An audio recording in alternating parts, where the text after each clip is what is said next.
transition caused me lots of grief.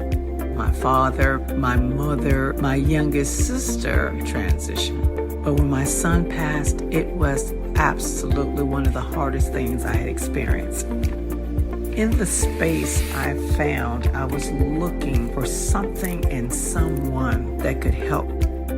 Grief is very intense. Moving through it, I learned several things, and I wanted to give back. I got through the grief. This is called Love Showed Us the Way.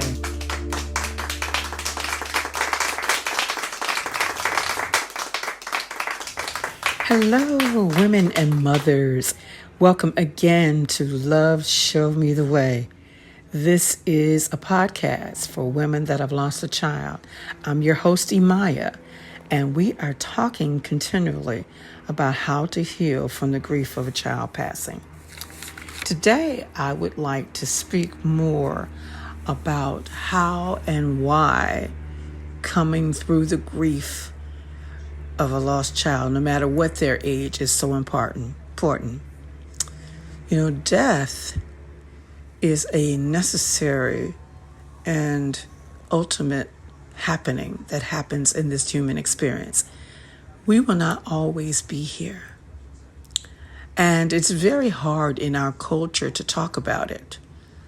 That's one of the reasons why I like to use the word transition rather than death, because we existed before we came to the planet in a non-human form.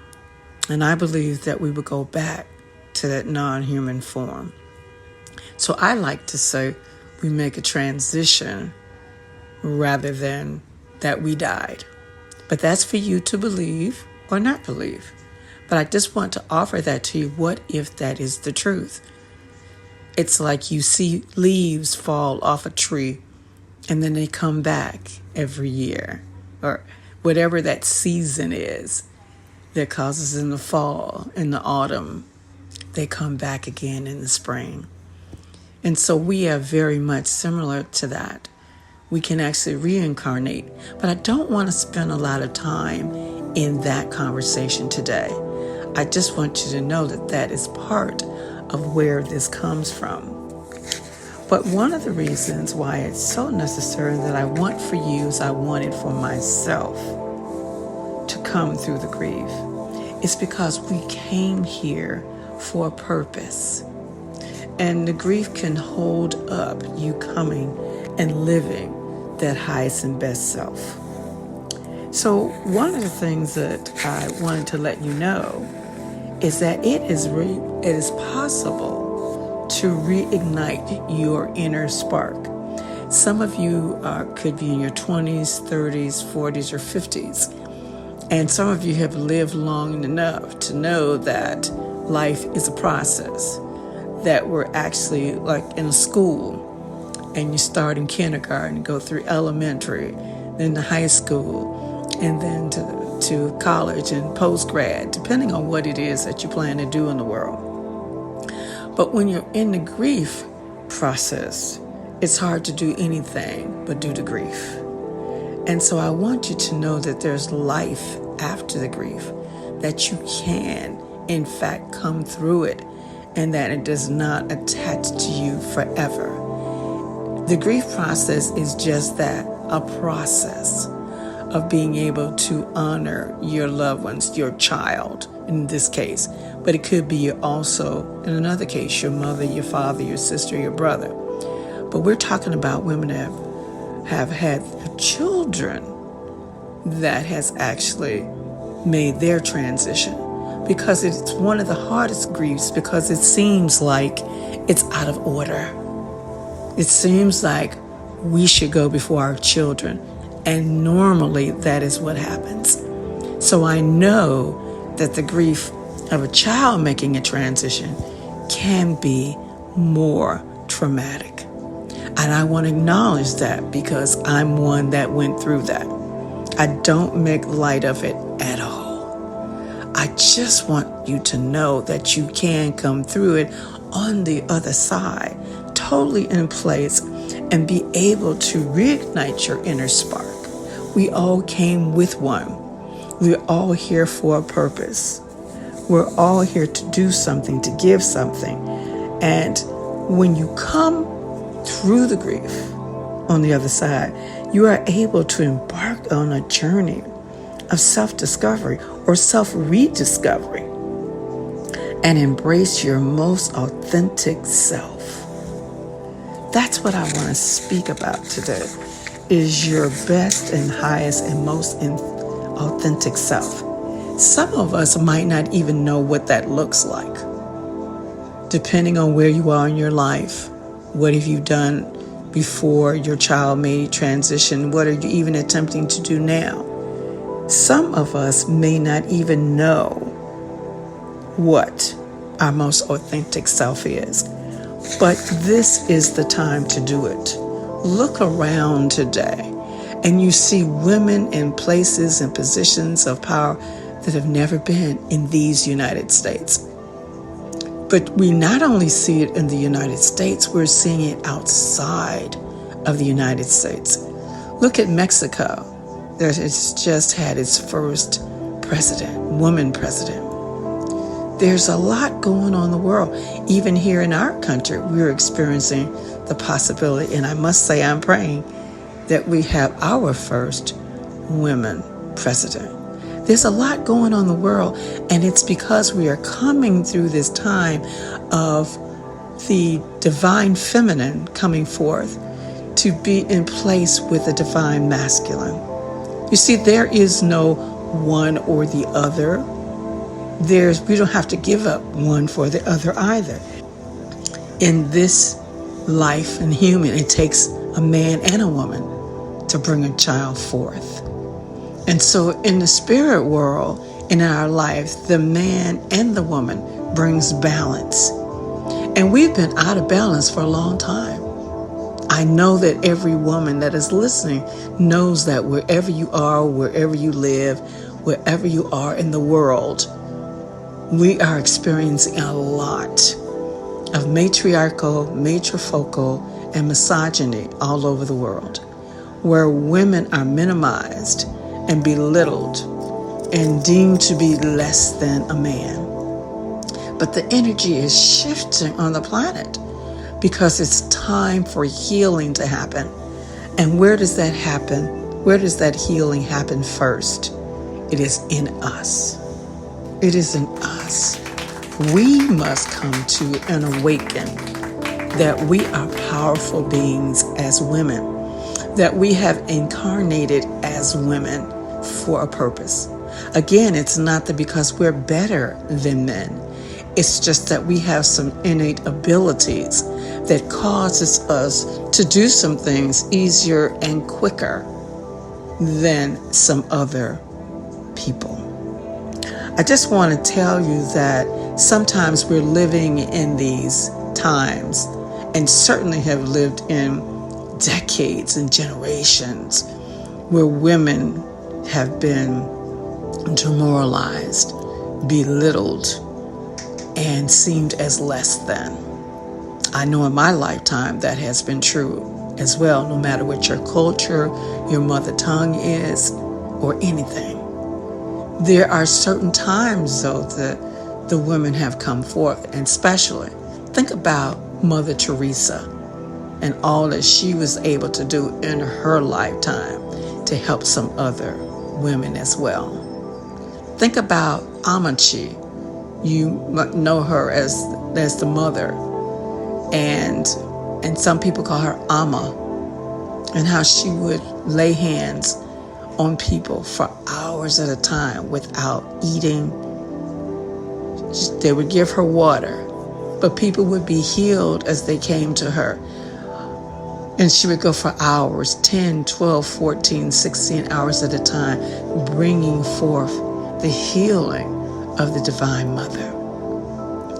But it's time for more than just Amma and Mother Teresa to come forth. It's time for all of us as women, no matter where you are and what your mother tongue is, to come forward and allow the divine feminine, the divine mother, to come forward within you.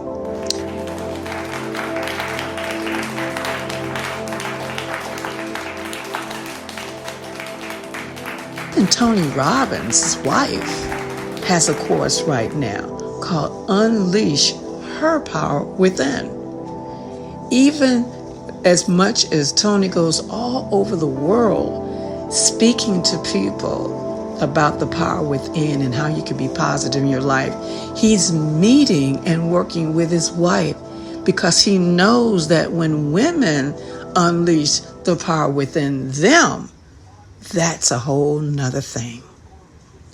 And so I want to speak to you today to tell you that I understand and have empathy and knowledge and experience of the grief of a child that's made its transition. But I also want you to know that, as I said in previous podcasts, that our loved ones, our children, don't want us to suffer. First of all, they're not suffering wherever they are. Whether you believe that they're existing, in the other world, or if you believe they just stopped and don't exist anywhere, they are no longer suffering.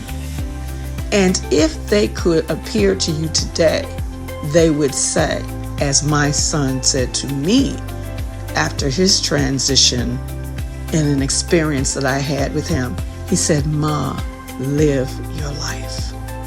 He told that to me 4 months after he made his transition. And then 3 months later, he said it again. I was in a meditation when I heard his voice, and he said, "Ma, live your life." And the second time he said it, I really knew that I had to get on and find and reignite that internal spark and get back on my path of purpose. That's why I'm speaking to you today. I am speaking to each and every one of you because you all have an internal spark and a reason why you came and incarnated into this life at this time. It is time for all of us to embrace our most authentic self and to actually live our highest and best life. Our families need us. Our schools need us. Our churches need us. Mother Earth needs us. We have climate change issues that some people that only care about money are ignoring. And if we don't address these things, none of us will be able to live here on this planet. So there's things that need to be done and addressed. And women all over the world throughout generations have been willing to do whatever's necessary to save themselves, their families, and other people as well. We've never been just about ourselves, because as mothers, your life is not just about yourself. It's about your child. It's about your family. It's about your neighbors, your community, and beyond.